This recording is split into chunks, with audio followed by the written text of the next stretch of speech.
الصلاۃ اللہم صلی علی محمد وآل محمد وعجل فرجہم۔ بسم اللہ الرحمن الرحیم۔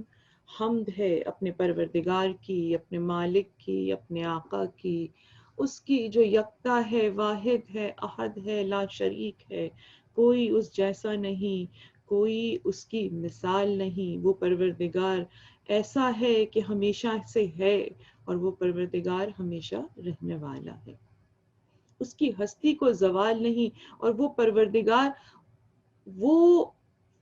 پروردگار اس ہستی کا نام ہے کہ جو سراسر نور ہے، طاقت ہے، کسی کی نگاہ اس کو دیکھ نہیں سکتی، کوئی اس کو کبھی بھی پہچان نہیں سکتا سوائے اس کے کہ اس کی صفات کے ذریعے سے پہچانا جائے۔ عزیزان محترم، آج ہماری گفتگو تیسرے مرحلے میں داخل ہو گئی ہے، اور اللہ کی حمد کے بعد ہم اپنے موضوع کی طرف چلتے ہیں، اور ہمارا موضوع ہے حیات انسانی کے 6 مرحلے۔ اور آج ہم اس مرحلے میں داخل ہو رہے ہیں کہ جس کا عنوان معصومین نے دیا عالم اسلاف۔ یہ دوسرا مرحلہ ہے انسان کی زندگی کا۔ پہلے مرحلے پہ ہم نے بہت تفصیل سے بات کر لی، اور وہ مرحلہ تھا جبکہ عالم زر میں مٹی کی صورت میں انسان تھا۔ اب آج ہم بات کر رہے ہیں اسلاب پدر، صلب پدر، یعنی انسان حضرت آدم کے صلب سے، پھر اس کے بعد دوسرے ان کے فرزندوں کے صلب میں آیا، اور اس طریقے سے پھر سفر کرتے کرتے کرتے کرتے اپنے ہی جتنے آباء و اجداد تھے، اپنے جتنے اینسسٹرز تھے، ان کی پشت میں سفر کرتا ہوا اپنے باپ تک پہنچتا ہے۔ یعنی دس is the travel in the lineage of 4 fathers and finally it reaches to the biological father۔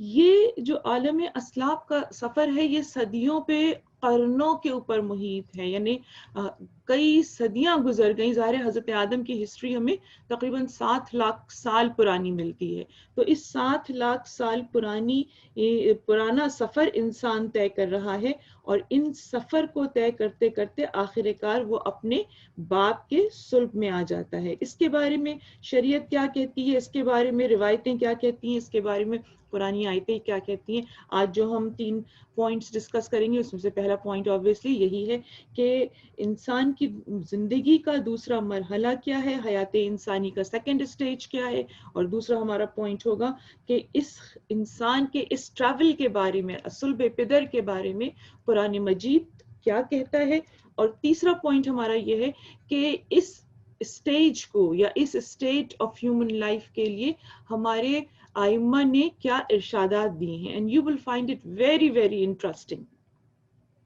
میں نے آپ سے شروع میں پہلے دن کہا تھا کہ ہمیں بہت ساری ہدایتیں عام ملتی ہیں کہ کس طریقے سے یہ خواتین جس وقت کہ وہ ماں بن رہی ہوتی ہیں تو اس وقت ان کو مختلف مشورے دیے جاتے ہیں، یہ چیز سنیے، یہ چیز کیجیے، یہ چیز کھائیے، اس سے آپ کو کہ فیٹس پہ یہ اثر پڑے گا، لیکن یہ ہدایتیں ہمیں پہلے باپ کے لیے ملتی ہیں، اور یہ میں آپ کے سامنے احادیث معصومین سے انشاءاللہ پیش کروں گی۔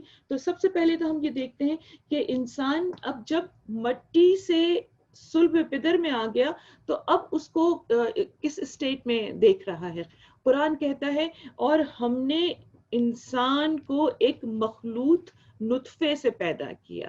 مخلوط نطفہ یعنی کہ وہ اسٹیٹ جس کو کہ ہم منگلڈ اسپرم کہیں گے۔ قرآن مجید کہتا ہے we have created man from a drop of mingled sperm۔ ہم نے انسان کو ملے جلے نطفے سے، ملے جلے پانی سے پیدا کیا۔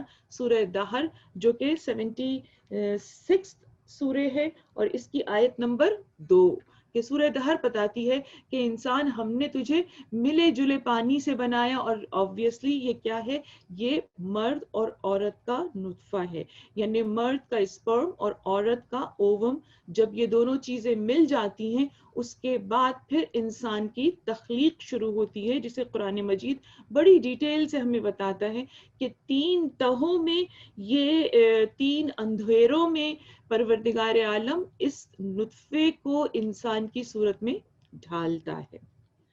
اب یہاں پر قرآن مجید جو اسٹیٹمنٹ دے رہا ہے وہ بہت ہی سمجھنے والی بات ہے اور حیران کن بات ہے، اس لیے کہ یہ وہ وقت تھا آج سے 1400 سال پہلے جب انسان نے ہیومن کریشن کی باریکیوں کو ڈسکور نہیں کیا تھا. یہ 20th سینچری میں، پچھلی صدی میں آ کے یہ چیزیں سائنس نے پروف کی ہیں کہ کیا چیز مرد کا نطفہ ہے اور کیا عورت کا اووم ہے.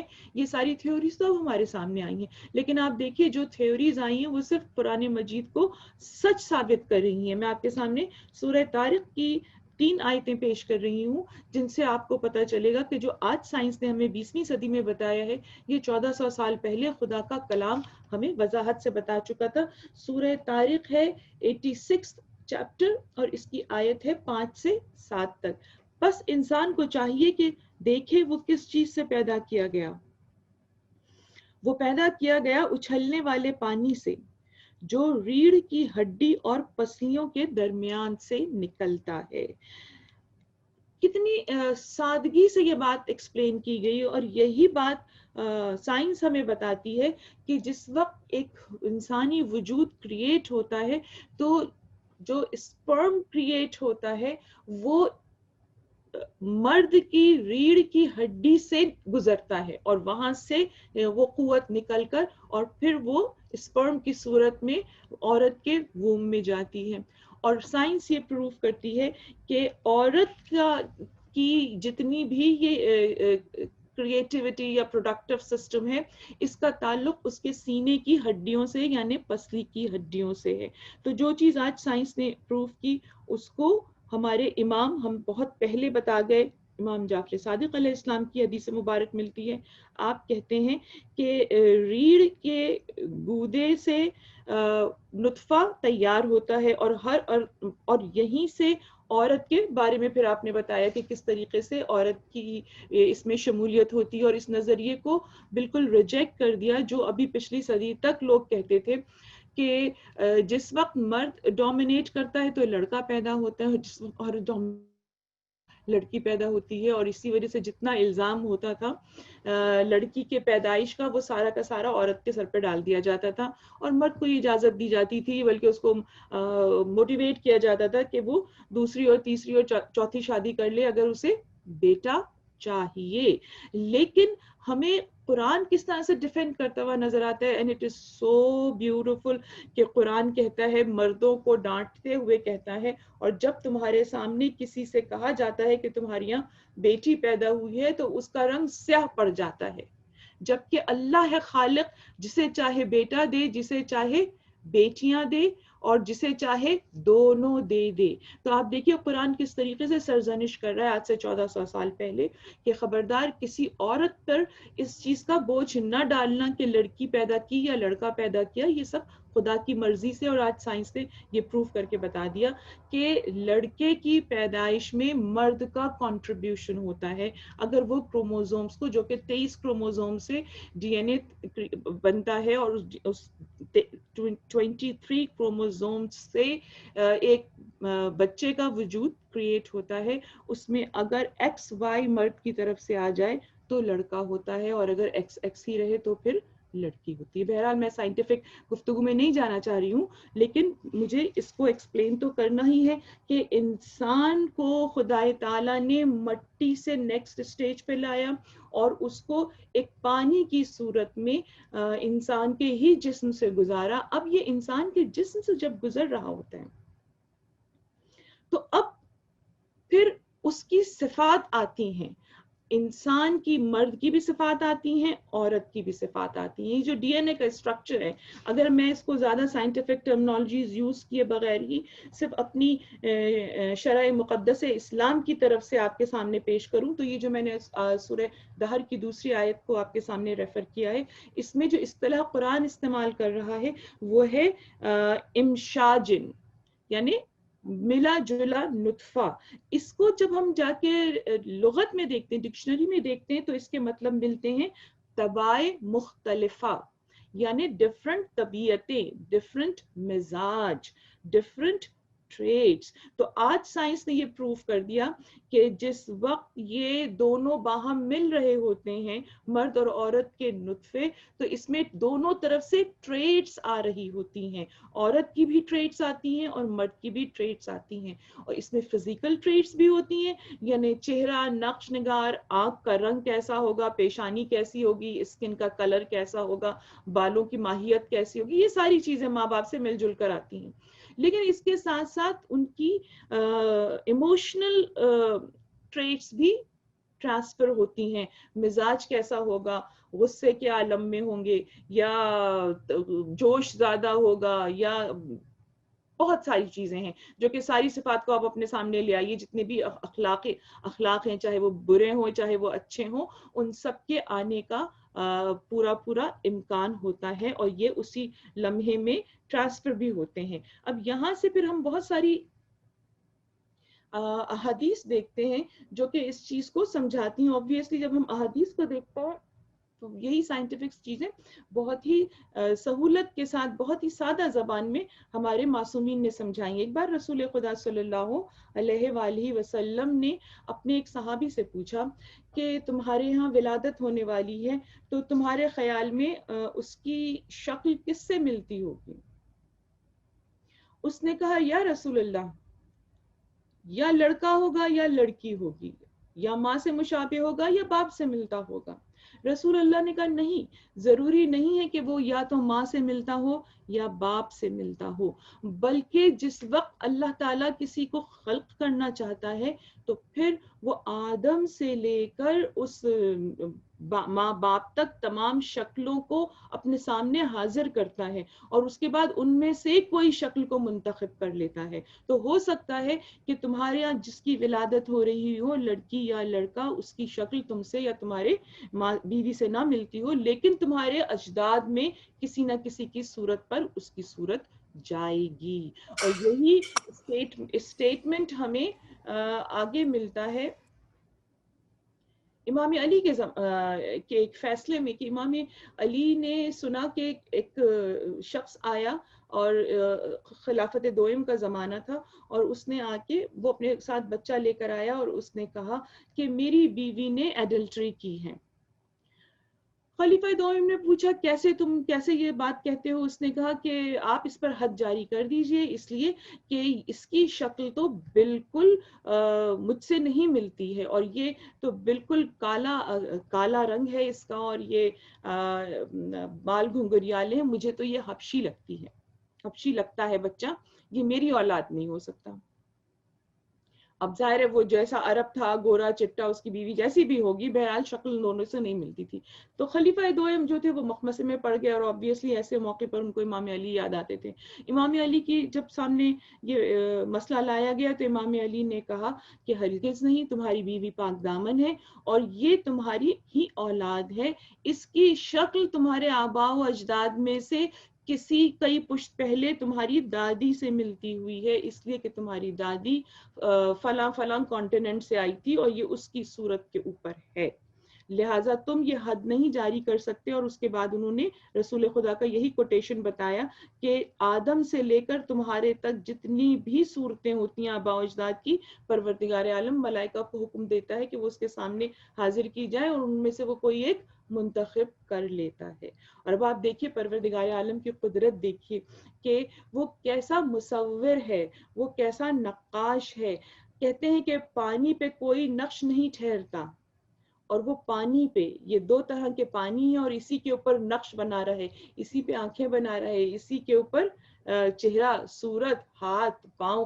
اب آپ سوچئے بچہ 2 انچ کا بھی نہیں ہوتا اور اس کی پورے فیچرز نظر آنے لگتے ہیں, اور اس کے بعد پھر وہ گرو کرنے لگتا ہے. تو یہ سوائے اللہ تعالیٰ کے جس کی حمد ہے, جس کی بزرگی ہے, اور جس کی تمام تر تعریفیں کرتے ہیں, اسی کی لیے ہی ممکن ہے کہ دست قدرت سے وہ کس طریقے سے 3 پردوں کی تہوں میں اندھیرے کے اندر پانی کے قطرے پہ پورے وجود انسانی کی تخلیق فرما دیتا ہے. اور جب وہ تخلیق فرماتے تو صرف شکل و صورت نہیں ہوتی, بلکہ انٹرنلی پورا بچہ جو ہے وہ تمام سسٹمز, جتنے بھی 7 سسٹمز ہماری باڈی میں ہوتے ہیں جب ہم پیدا ہوتے ہیں, چاہے وہ بریدنگ سسٹم ہو, چاہے وہ اور بھی ڈائجسٹو سسٹم ہو، چاہے وہ جتنے بھی 7 سسٹمز ہیں، نروس سسٹم ہو، ان سب کو آپ اپنے ذہن میں رکھیے. یہ سارے سسٹمز کریٹڈ ہوتے ہیں ماں کے رحم میں. اور ان کی غذا کہاں سے جا رہی ہوتی ہے؟ ان کی غذا یقیناً ماں کے جسم سے، اس کی کارڈ سے کنیکٹڈ ہوتی ہے. یہ باتیں تو آپ لوگوں کو پتہ ہیں. لیکن جب ان کی طرف دھیان جایا کرے تو بس پھر اللہ کی حمد کیا کیجئے، اس کی ثنا کیا کیجئے. اس نے آپ کو چلتے ہاتھ پیروں پورے اعضاء کی سلامتی کے ساتھ کس طریقے سے وہ اس دنیا میں آپ کو لے کر آیا. تو امام ارشاد فرما رہے ہیں، اور ہم روایتوں میں یہ دیکھ رہے ہیں کہ تمام کی تمام بنی نو آدم حضرت آدم کے صلب سے ٹریول کرتی ہوئی آئی ہے. اس میں صرف ایکسیپشن 2 ہستیوں کا ہے کہ جن کے لیے پروردگار عالم نے الگ اہتمام کیا اور ان کو اسلاب پدر میں ٹریول نہیں کرایا. ایک تو حضرت عیسیٰ ہیں کہ حضرت عیسیٰ صلب پدر میں انہوں نے ٹریول نہیں کیا، بلکہ ان کی پاکیزہ ماں، ان کی میں جبرائیل نے اللہ کے حکم سے پھونکا ان کی طرف، اور اس پھونک سے خدا تعالیٰ نے روح کو ان کے جسم میں ڈالا اور پھر ولادت ہوئی. اور دوسرا افتخار ہمیں نظر آتا ہے اپنی شہزادی جناب فاطمہ زہرا سلام اللہ علیہا کا، کہ آپ کا یہ اختصاص تھا کہ خدا نے آپ کے نور کو ایک جد سے دوسرے جد تک نہیں ٹریول کروایا، بلکہ جس وقت جناب فاطمہ کی ولادت کا وقت آیا تو پروردگار عالم نے اپنے حبیب کو آسمانوں پر بلوایا، معراج عطا فرمائی، اور آسمان پہ آپ کی خدمت میں جنت کا سیب پیش کیا گیا، اور آپ نے وہ سیب کھایا، اور اس کے بعد پھر جو نطفہ وجود میں آیا اس سے جناب فاطمہ اس دنیا میں تشریف لائی ہیں. اللہم صلی علی محمد وآل محمد وعجل فرجہم. اب یہیں پر جب ہم ہیریڈیٹی کی بات دیکھتے ہیں تو ہمیں یہ لگتا ہے کہ ہماری ٹریٹس آ گئیں اور وہ آگے پھر ایک اور شخصیت بن گئی. لیکن یہاں پہ ہمیں اسلام وارن کر رہا ہے. رسول خدا کی بڑی مشہور حدیث ہے، آپ ارشاد فرماتے ہیں کہ اس بارے میں نگاہ رکھو کہ تم اپنی اولاد کو کس ظرف میں رکھ رہے ہو، کیونکہ اخلاق والدین بچوں کو منتقل ہوتے ہیں.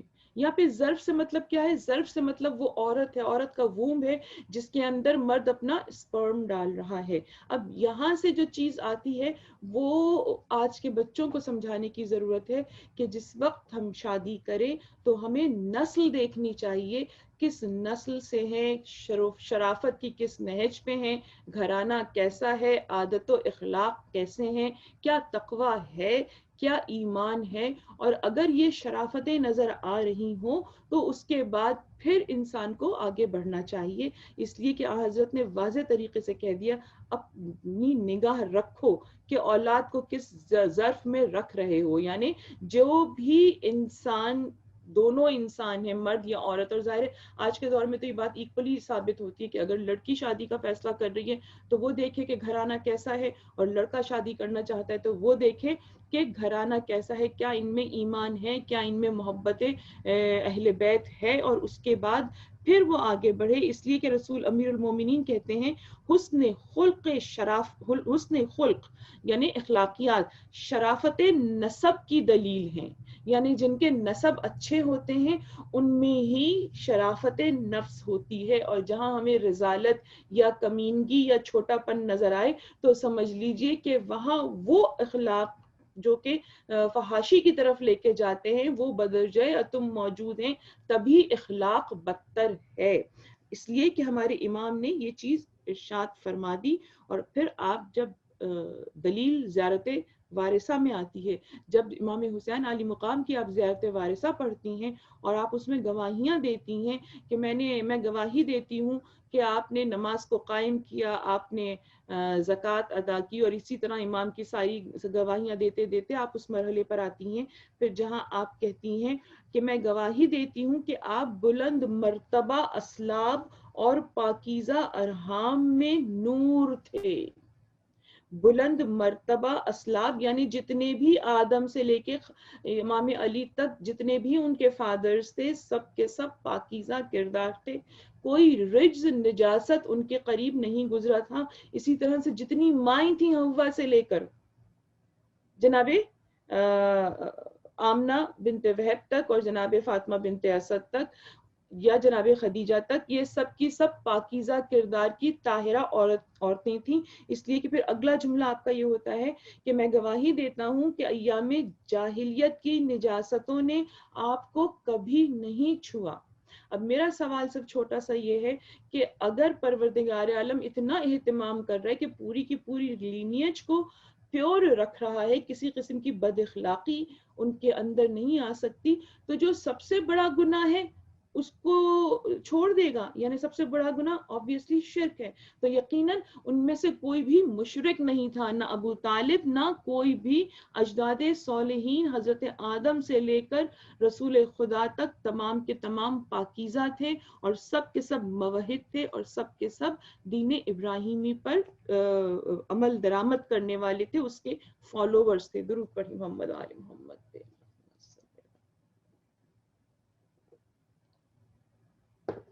اللہم صلی علی محمد وآل محمد وعجل فرجہم. یہاں پہ دو مثالیں میں آپ کے سامنے پیش کرتی ہوں. پہلی مثال تو مولا عباس کی، ابھی آپ نے سنا چند دن پہلے ہی جب ان کے مصائب پڑھے جا رہے تھے، فضائل پڑھے جا رہے تھے، تو اس میں جو سب سے پہلی بات کہی جاتی ہے وہ امام علی کا وہ ارشاد مبارک ہے کہ بھائی عقیل میرے لیے کوئی ایسی عورت تلاش کیجئے جو بہت ہی بہادر قبیلے سے تعلق رکھتی ہو. اب آبویسلی امام علی کو یہاں پہ کوئی واریر عورت نہیں چاہیے تھی، لیکن بہادری کا ٹریٹ یا جتنے بھی ٹریٹس ہیں وہ ایک سے نسل در نسل ٹرانسفر ہوتے ہیں، اسی وجہ سے نسلوں کی حفاظت کی جاتی ہے. تو اب جب امام علی نے یہ بات کہی تو آپ سوچ سکتی ہیں کہ خیال آ سکتا ہے کہ امام علی سے تو زیادہ کوئی بہادر نہیں تھا، ان سے زیادہ تو کوئی شجاع نہیں تھا، تو پھر کیوں وہ کسی بہادر عورت کی تلاش کر رہے ہیں؟ وہ تو کسی بھی عورت سے بچہ پیدا ہوگا تو یقیناً بہادر ہوگا. لیکن یہ ہمیں امام علی کی احتیاط یا ان کا اہتمام سمجھا رہا ہے کہ میری طرف سے تو بہادری کا ٹریٹ جا ہی رہا ہے، ٹرانسفر ہو ہی رہا ہے، لیکن عورت جو صفات لے کر آئے گی اس کی صفات بھی، اس کے ٹریٹس بھی ڈی این اے میں ٹرانسفر ہوں گے، اور اس کے بعد جو بچہ پیدا ہوگا تو دونوں طرف سے اس کے اندر یہ خوبیاں ہونی چاہیے. تو اسی وجہ سے حضرت عباس کی ولادت میں خصوصی اہتمام جو نظر آتا ہے وہ امام علی کی طرف سے بھی اور جناب فاطمہ کلابیہ یعنی کہ ام البنین کی طرف سے بھی ہمیں یہ تمام تر خوبیاں نظر آتی ہیں. اچھا، اب یہاں پر ایک چیز اور ہمیں نظر آتی ہے کہ جسے ہم جنگ صفین میں دیکھتے ہیں کہ جنگ صفین میں حضرت محمد حنفیہ بڑھ بڑھ کے حملہ کر رہے تھے. امام علی کے صاحبزادے تھے اور اس وقت وہ بہت شدت سے حملہ کر رہے تھے، اور حضرت حنفیہ کے لیے کہا جاتا ہے محمد حنفیہ، ان کی ماں کا نام حنفیہ تھا تو ان کو پھر محمد حنفیہ سے یہ مشہور ہو گئے تھے. بہت بہادر آدمی تھے. ان کے لیے کہا جاتا ہے یہ اتنے بہادر تھے کہ ان تین لوگوں کے بارے میں کہا جاتا ہے کہ اگر یہ ایک ساتھ ہوتے تو ان کو کوئی شکست نہیں دے سکتا تھا. حضرت محمد حنفیہ، حضرت مسلم بن عقیل اور حضرت عباس ابن علی. اور آپ امام کی اسٹریٹجی دیکھیں کہ امام حسین نے ان سب کو جدا جدا کر دیا تھا. لیکن بہرحال بہت بہادر تھے، حملے کر رہے تھے اور حملے میں آبویسلی زخمی بھی ہو گئے تھے، تھک بھی گئے تھے. تو ایک بار پھر امام علی نے ان سے کہا کہ تم آگے بڑھو اور حملہ کرو. تو انہوں نے کہا بابا میں تھک گیا ہوں، آپ حسن اور حسین کو کیوں نہیں حملے کے لیے بھیجتے؟ تو امام علی نے کہا تھا بیٹے تم میرے فرزند ہو اور وہ فرزند رسول ہیں، ان کی حفاظت ہم پر فرض ہے. وہ میری آنکھیں ہیں، تم میرے ہاتھ ہو، لہٰذا میں ہاتھوں سے دفاع کروں گا. حضرت محمد حنفیہ واپس گئے اور انہوں نے پھر حملہ کرنا شروع کیا، لیکن کچھ دیر بعد وہ تھکاوٹ کی وجہ سے رک گئے. اور ایسے میں امام علی ان کے نزدیک آئے اور امام علی نے ان کے سینے پر ہاتھ مارا اور کہا کہ تم ٹھہر کیوں گئے؟ انہوں نے کہا بابا دم لینے کے لیے رکا ہوں. آپ نے کہا یہ تم میں تمہاری ماں کا اثر آیا ہے، اور یہ کہہ کر آپ نے آگے بڑھ کر حملہ کیا. Obviously حضرت محمد حنفیہ کی بہادری میں کوئی شجاعت میں کوئی شک نہیں، نہ ان کی کسی طریقے سے توہین مقصود ہے، لیکن بتانا یہ ہے کہ ان کی ماں بھی ظاہر اعلیٰ نسب کی تھیں، اور ان کا بہت امپورٹنٹ رول ہمیں نظر آتا ہے، خصوصاً بعد امام حسین. انہوں نے بہت ہی جرأت اور بہادری سے امام علی ابن حسین کو کور بھی کیا اور ان کا حصار بھی رکھا. لیکن ثابت جو میں کرنا چاہ رہی ہوں بات یہ کہ اسلام اس چیز کو بہت امپورٹنس دیتا ہے کہ باپ کی طرف سے بھی نسلیں آتی ہیں، ٹریٹس آتی ہیں، اور ماں کی طرف سے بھی آتی ہیں. اب یہاں پہ ایک چیز اور جو انہوں نے مینشن کی ہے وہ یہ کہتے ہیں کہ یہ وراثتی ٹریٹس یعنی کہ ڈی این اے، کروموزومز، یہ ساری صفات لے کر جا رہے ہوتے ہیں. ان میں سے کچھ صفات جو ہوتی ہیں وہ ایکٹیو ہوتی ہیں اور کچھ جو ہوتی ہیں وہ ان ایکٹیو ہوتی ہیں، میوٹڈ ہوتی ہیں. لیکن کبھی کبھی خدا اپنی حکمت سے، اپنی مصلحت سے وہ جو ان ایکٹیو میوٹڈ کروموزومز ہوتے ہیں یا ٹریٹس ہوتی ہیں ان کو ایکٹیو کر دیتا ہے. اور اس کو بہت نسلوں سے وہ چیز، وہ کوالٹی نظر نہیں آ رہی ہوتی، اور اچانک وہ کچھ نسلوں کے بعد ایک دم ایکٹیو ہو جاتی ہے. جیسے آپ نے دیکھا ہوگا خاندانوں میں کہ کوئی بچہ ایسا ہوتا ہے جس کے، کوئی لڑکی بہت خوبصورت ہے، اس کے سرخ بال ہیں اور اس کی فیملی میں کسی کے سرخ بال نہیں ہیں، یا کسی کے گھر نسلوں میں بہت گورے لوگ نہیں ہیں، اچانک کوئی بہت گورا ہو جائے، یا بہت گوروں کیا اچانک کوئی کالا ہو جائے، یا کسی کی نیلی آنکھیں ہیں جبکہ پوری فیملی کی براؤن یا بلیک آنکھیں ہیں. تو اس کا مطلب یہ ہے کہ یہ جو ٹریٹ سائلنٹ تھا، یہ میوٹ ٹریٹ جو ہے یہ خدا اس کو ایکٹیو کر دیتا ہے، اور اس کو یہ کہتے ہیں طفرہ، اور سائنس کی زبان میں ہم اسے کہتے ہیں کہ ایک جمپ لی، اور وہ جمپ کچھ نسلوں تک سائلنٹ رہی اور اس کے بعد ایک دم سے وہ ایویڈنٹ ہو گئی، وہ سامنے آ گئی فزیکلی. اب یہاں پر اس چیز کو میں کیوں بیان کر رہی ہوں؟ اس لیے کہ یہ کہتے ہیں کہ یہ دو طرح کی ہوتی ہے، جو جمپ ہوتی ہے یہ دو طرح کی ہوتی ہے. ایک تو یہ ہوتی ہے کہ خدا تعالیٰ اپنی حکمت سے اس چیز کو کر دیتا ہے، اور وہ چیز کسی حسن کا، کسی خوبی کا، کسی ایڈیشنل صفت کا باعث ہو جاتی ہے. and that is obviously not in our hands. دوسری بات جو یہ کہتے ہیں جو کہ بہت انٹرسٹنگ ہے، اور یہ اب میرے دوسرے اور تیسرے سوال کے جواب میں آپ کے سامنے پیش کر رہی ہوں. یہ کہتے ہیں کہ بعض دفعہ یہ انسان کے اپنے ہاتھ میں ہوتی ہے، یعنی یہ جو ٹریٹس چلے آ رہے ہوتے ہیں، اگر ان ٹریٹس کو خوب بہتر کیا جائے، ان چیزوں کو ماڈیفائی کیا جائے، تو یہ انسان کا اس میں عمل دخل ہے. کیسے؟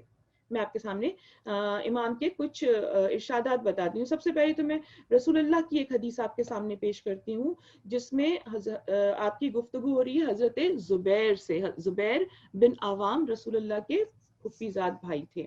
آپ سے بات ہو رہی تھی اور آپ نے ان سے کہا کہ زبیر ناشپاتی کھایا کرو. ناشپاتی از پیئر. کہا ناشپاتی کھایا کرو کیونکہ ناشپاتی میں 3 صفتیں ہوتی ہیں جو ناشپاتی مسلسل کھانے سے پیدا ہو جاتی ہیں. اور وہ 3 صفات کیا بتائیں؟ آپ نے کہا یہ دل جمعی پیدا کرتا ہے. یعنی ہمارے یہاں آج کل ایک بہت بڑا ایشو ہے کہ ہم کہتے ہیں کہ ہمارے بچے فوکس نہیں کرتے ہیں، ہمارے بچے جو ہیں وہ بہت اریٹیٹڈ رہتے ہیں، یا ان کا فوکس جو ہے وہ کہیں کہیں ہو جائے گا. تو اس فوکس کو انکریز کرنے کے لیے رسول اللہ کہتے ہیں کہ ناشپاتی مسلسل کھانے سے کنسنٹریشن امپروو ہوتا ہے. دوسری صفت بتاتے ہیں کہ جو بخیل ہوگا، جو مائزر ہوگا، وہ سخی ہو جائے گا. یہ آپ سوچئے کتنی بڑی صفت ہے کہ ناشپاتی کھانے سے دل نرم ہوتا ہے اور سخاوت میں اضافہ ہوتا ہے. اور تیسری بات تو بہت ہی انٹرسٹنگ ہے. رسول اللہ کہتے ہیں ناشپاتی کے استعمال سے بزدل شجاع بن جاتا ہے. تو یہ جا کر ڈائریکٹ آپ کے اوپر، آپ کے اخلاقیات کے اوپر اثر کر رہی ہوتی ہے. اور آپ نے دیکھا اس کی جو صورت ہے وہ ہارٹ کی صورت میں ہوتی ہے. تو خدائے تعالیٰ نے مختلف صورتوں میں مختلف اربز بنائی ہیں، مختلف قسم کے پھل پیدا کیے ہیں، مختلف قسم کے میوے بنائے ہیں، اور ان سب کی اپنی اپنی خصوصیات ہیں جو کہ حکمت کی کتابوں میں آپ کو ائمہ میں مل جائیں گی، آپ کو طب نبوی میں مل جائیں گی. اور اب تو بہت تیزی سے زمانہ جو ہے، آج کل کی جو پروسیس فوڈز ہے ان سے ان کو ترک کر کے جس طریقے سے اربس کی طرف جا رہا ہے اور مختلف قسم کے مشروبات اور چائے اور انفیوز ٹی اور یہ ساری چیزیں ہمارے اماموں نے ہمیں بتائی بھی ہیں بڑی تفصیل سے. بلکہ آپ کو تو امام علی الرضا علیہ السلام کا وہ پورا مل جائے گا جس میں آپ نے طب امام رضا جو آپ نے مامون الرشید کی فرمائش پہ لکھا تھا, پورے 12 مہینوں کے بارے میں بتایا تھا کہ کس مہینے میں کون سی غذا استعمال کرنا چاہیے اور کس چیز سے پرہیز کرنا چاہیے. تو یہاں پہ ہمیں رسول خدا کے 2 قول ملتے ہیں. پہلا قول تو یہ کہ آپ کہتے ہیں زبیر سے کہ 3 چیزیں بہتر ہوں گی, کنسنٹریشن, سخاوت اور شجاعت. اور اس کے بعد پھر یہ کہتے ہیں کہ بعض احادیث میں لکھا ہے کہ نہار منہ یعنی کہ ایمٹی اسٹمک ناشپاتی کھانی چاہیے. اور اس کے بعد پھر یہ کہا گیا ہے کہ امام علی سے رسول خدا نے کہا کہ اگر تم چاہتے ہو کہ تمہارا ذہن صاف ہو, اب یہ تو چیز مجھے لگتا ہے ہمارے لیے رسول اللہ نے بتائی تھی, اس لیے کہ سب سے زیادہ فاگی مائنڈز کی ہم لوگ کمپلین کرتے ہیں کہ ذہن پہ دھند رہتی ہے, وقت پہ بات نہیں یاد آتی, چیز سمجھ نہیں آتی. رسول اللہ کہتے ہیں یا علی جو 3 دن تک مسلسل نہار منہ یعنی کہ ایمٹی اسٹمک ناشپاتی کھائے, اس کا ذہن صاف ہوگا, علم میں اضافہ ہوگا, حلم سے بھر جائے گا, حلم یعنی کہ صبر سے بھر جائے گا, اور ابلیس اور فوج ابلیس سے محفوظ رہے گا. لہذا شیطان سے بچنے کے لیے ناشپاتی کھانا رسول اللہ نے ہمیں بتایا ہے. اس کے بعد ہمیں یہاں پہ امام کی ایک حدیث نظر آتی ہے جس میں جس کے کو ایکسپلین کرتے ہوئے انہوں نے 3 چیزیں لکھی ہیں. انہوں نے کہا کہ معصومین کی روایت سے یہ پتہ چلتا ہے کہ اگر کوئی مرد نہار منہ ناشپاتی کھائے تو اس کا اسپرم کی کوالٹی بہتر ہوتی ہے, بچہ خوبصورت ہوتا ہے, ناشپاتی رنگ کو صاف کرتی ہے اور بچے کو خوبصورت بناتی ہے. میں آپ کو اپنا ذاتی تجربہ بتا رہی ہوں, ذاتی تجربہ نہیں, مشاہدہ بتا رہی ہوں, آبزرویشن.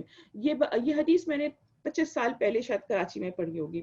اتفاق سے جس گھر میں یہ حدیث پڑھی تھی اس کے 2-3 سال بعد پھر میں ہر سال ان کیا پڑھتی تھی حدیث. ایک لڑکی میرے پاس آئی, سانولی سی رنگت کی تھی, بڑی اٹریکٹیو فیچرز تھے اس کے, اور وہ آ کے مجھے کہنے لگی کہ آپ نے یہ حدیث پڑھی تھی, آپ کو یاد ہے کہ ناشپاتی اگر مرد کھائے تو اس سے بچہ بہت خوبصورت اور صاف ستھرا گورا چٹا ہوتا ہے.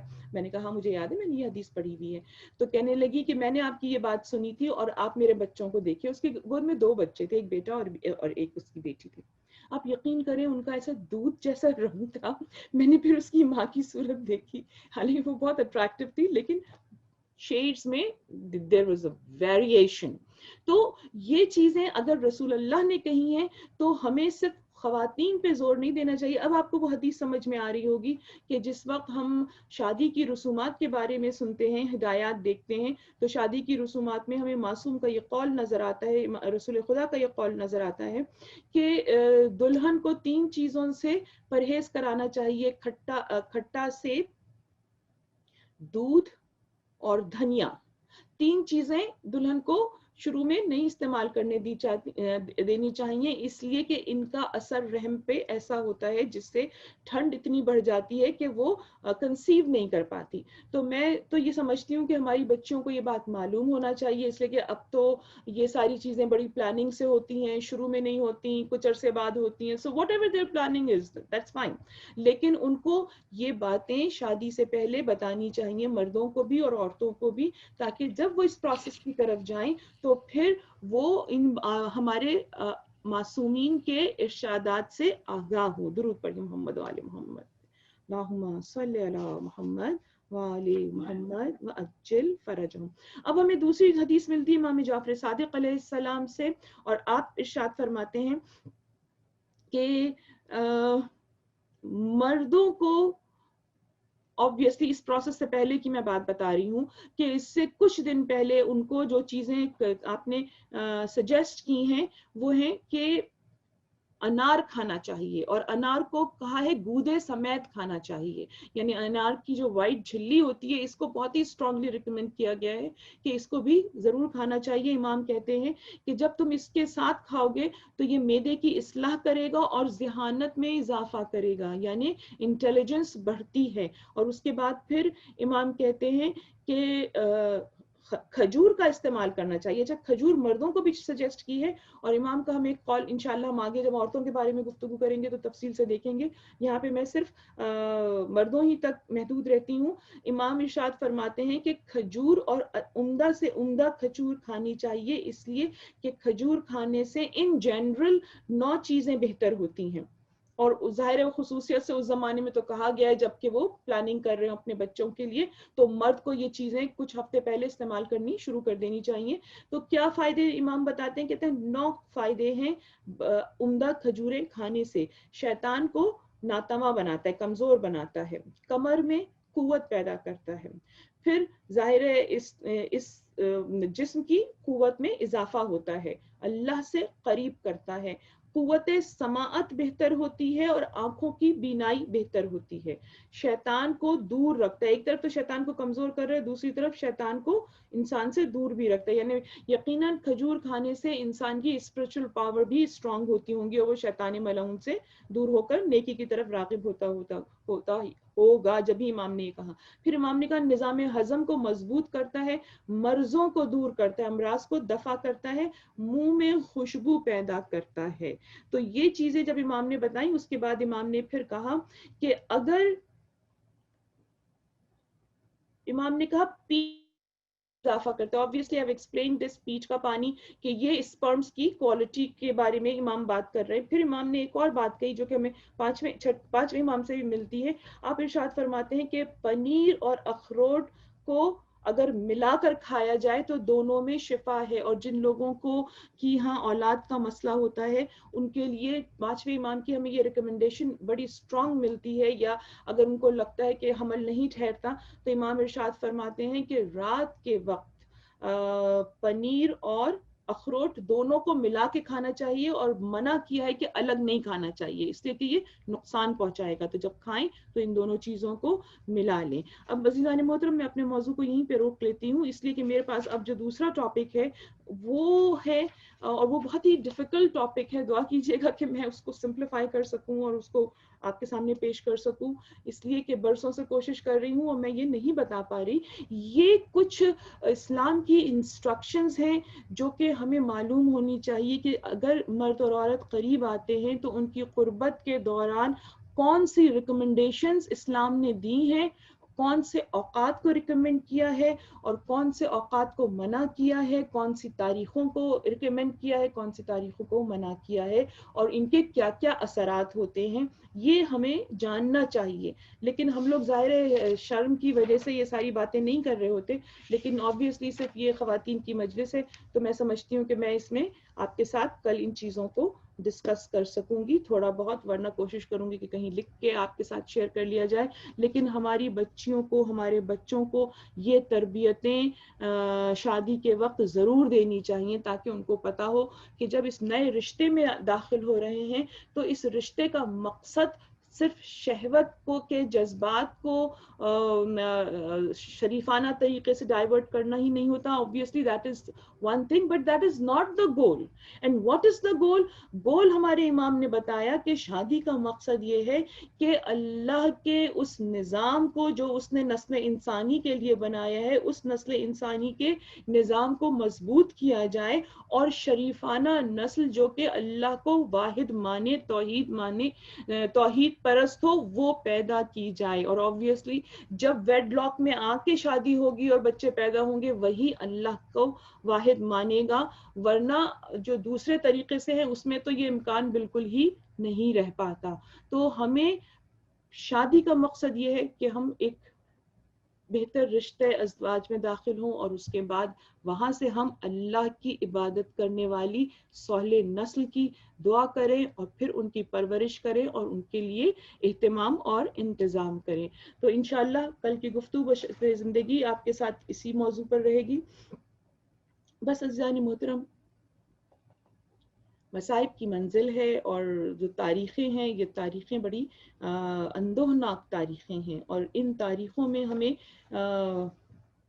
اہل بیت نظر آتے ہیں کوفہ میں.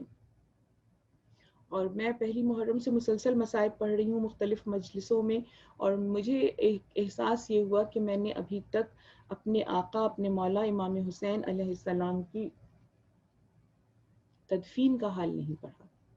اور میں آج کے مصائب میں امام حسین علیہ السلام کی کچھ تدفین کے بارے میں بھی پڑھوں گی. ہمیں دو روایتیں ملتی ہیں. ایک روایت ہمیں یہ ملتی ہے کہ امام 12 محرم کو دفن ہوئے.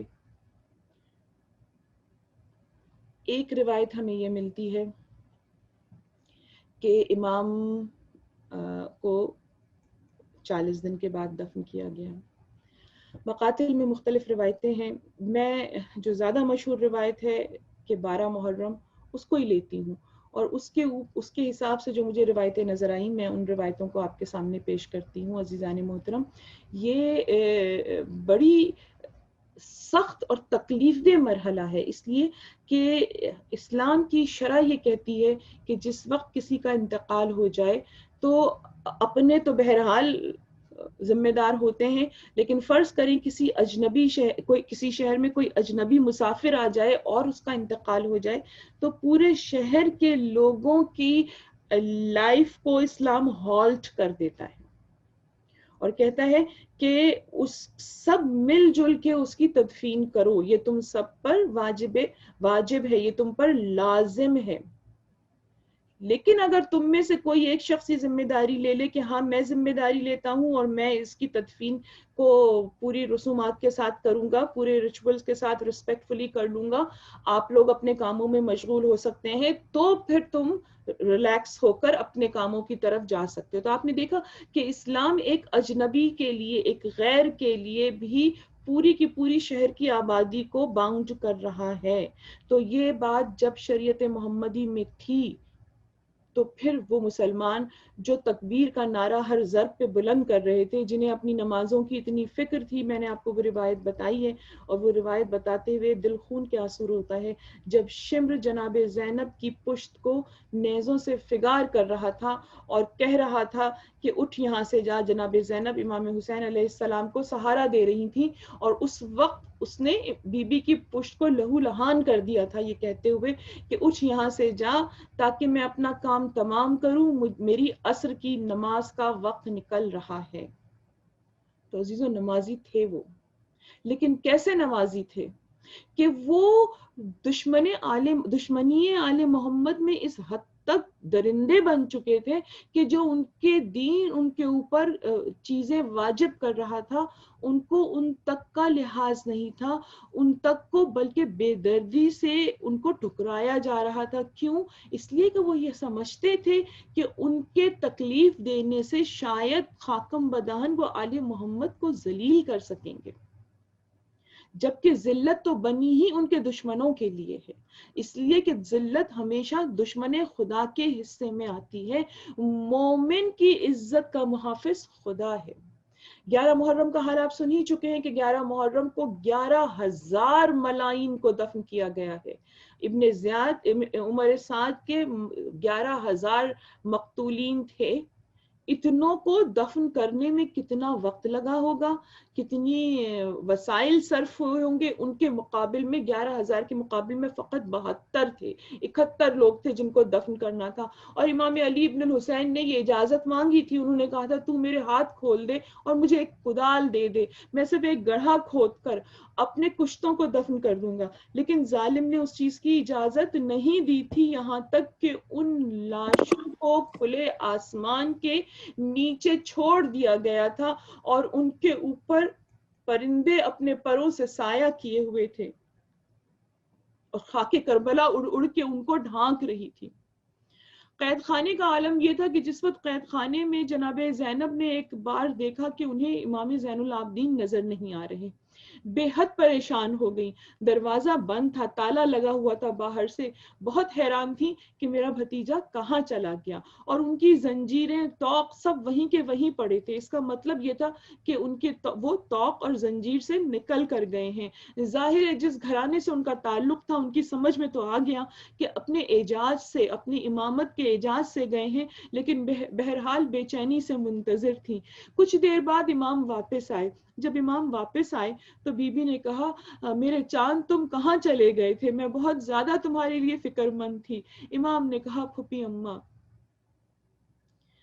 میں نے اپنے علم امامت سے یہ دیکھا کہ بنی اسد کے کچھ لوگ آ کر میرے بابا کو دفن کرنا چاہتے ہیں، ہمارے کشتوں کو زیر خاک دبانا چاہتے ہیں، بس میری ذمہ داری تھی کہ میں جاؤں اور اس میں شامل ہوں۔ اس لیے پھوپھی اماں کہ ان کو نہیں جانتے تھے کہ کون سا جسم کس کا ہے، کسی پر سر تو تھا نہیں، وہ ان کے ناموں سے کیسے واقف ہوتے۔ عزیزوں، بیویاں سید سجاد کو گھیر کر بیٹھ گئیں اور کہنے لگیں ہمیں بتاؤ کیا گزری وہاں پر۔ سید سجاد کی زبانی سنیے، وہ کہتے ہیں کہ جب میں وہاں پہنچا اعجاز امامت سے تو میں نے دیکھا ایک شخص منتظر ہے بیچ راہ میں، اور وہ یہ دیکھنا چاہتا ہے کہ کہیں فوج کا کوئی دستہ تو نہیں آ رہا۔ جب اس نے مجھے دیکھا وہ بہت ڈر گیا، لیکن میں اس کے نزدیک گیا، میں نے اپنا تعارف کرایا، میں نے کہا میں حسین کا مظلوم بیٹا ہوں اور حسین کو دفن کرنے کے لیے باعجاز امامت آیا ہوں۔ وہ مجھے لے کر گیا، میں نے دیکھا بنی اسد کے چند مرد کدالے ہاتھ میں لیے ہوئے تھے، ایک قبر کھود چکے تھے، بڑا سا گڑھا کھود چکے تھے اور سارے جسموں کو اس کے اندر ڈالنا چاہتے تھے، لیکن وہ حیران تھے، کسی کا نام نہ جانتے تھے، کسی جسم پر سر نہیں تھا۔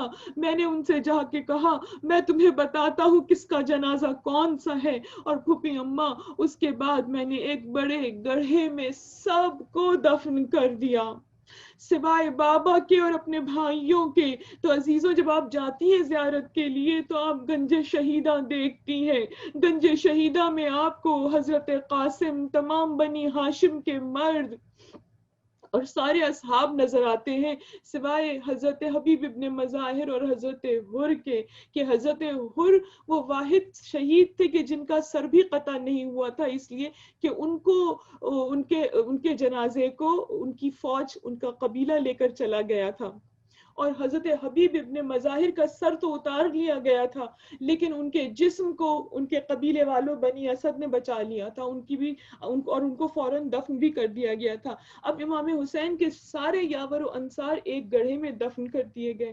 اس کے بعد لوگوں نے ارادہ کیا کہ وہ امام حسین علیہ السلام کی قبر کو کھودیں، لیکن امام علی ابن الحسین نے ان کو روک دیا اور کہا تمہیں قبر کھودنے کی ضرورت نہیں، میرے بابا کی قبر خود اللہ کے رسول نے روز عاشور کھودی تھی، آؤ میں تمہیں نشان بتاتا ہوں۔ بس چند ہی قدم پر امام نے زمین سے ہاتھ سے زمین کو ہٹانا شروع کیا، مٹی سرکائی، نیچے سے بنی ہوئی تیار قبر نظر آئی۔ اب آپ کو حضرت ام سلمہ کا وہ خواب نظر آیا ہوگا جس میں آپ نے روز عاشور رسول خدا کو دیکھا تھا کہ رسول خدا کی آستین الٹی ہوئی ہے، گریبان چاک ہے، خاک میں آپ کی زلفیں اٹی ہوئی ہیں، اور آپ ام سلمہ کے خواب میں آئے تو انہوں نے کہا یا رسول اللہ میں آپ کو کس عالم میں دیکھ رہی ہوں؟ تو رسول اللہ نے فرمایا تھا اے ام سلمہ آج صبح سے میں میدان کربلا میں تھا،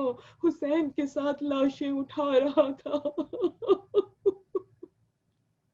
ام سلمہ میں اپنے بیٹے کی قبر کھود کے آ رہا ہوں، اور ام سلمہ کی آنکھ کھل گئی تھی، دوڑ کے اس شیشے کو دیکھا تھا، وہ شیشی جو رسول اللہ نے بہت پہلے ان کو دے دی تھی امام حسین کے بچپن میں، بس آپ نے دیکھا وہ شیشی، اس میں مٹی نہ رہی تھی، خاک کربلا نہیں تھی بلکہ خون جوش مار رہا تھا۔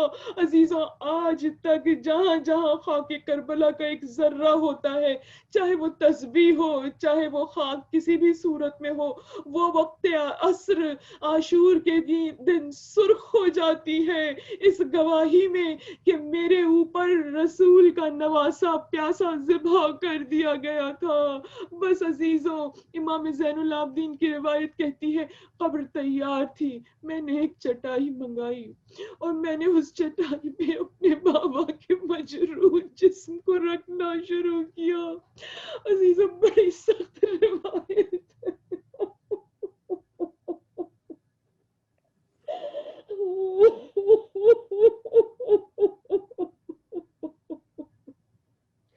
امام زین العابدین کہتے ہیں پھوپھی اماں میں نے اپنے دونوں ہاتھوں سے بابا کے مجروح بدن کو اٹھانا چاہا، لیکن گھوڑوں کی ٹاپوں سے اتنا کچل چکا تھا، میں ایک جگہ تھامتا تھا دوسرا حصہ گر جاتا تھا،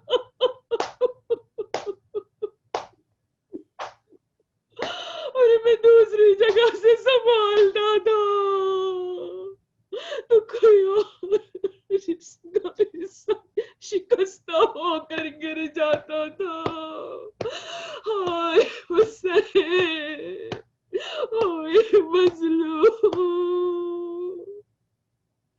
ارے بھوبی اماں، میں نے بابا کے جسم کے ٹکڑے ٹکڑے اٹھا کے جنازہ تیار کیا.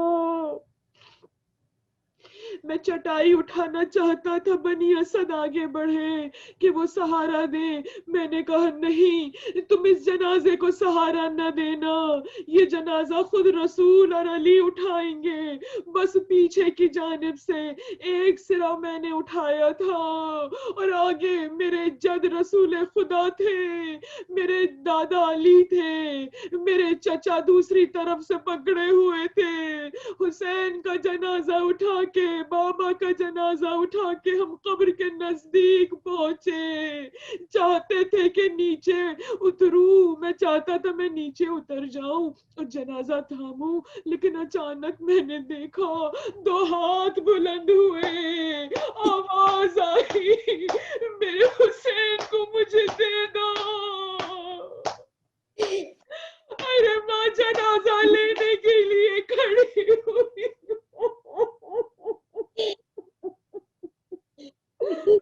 ہائے حسین، ہائے مظلوم، ہائے بیکار، ہائے کشتے جفا.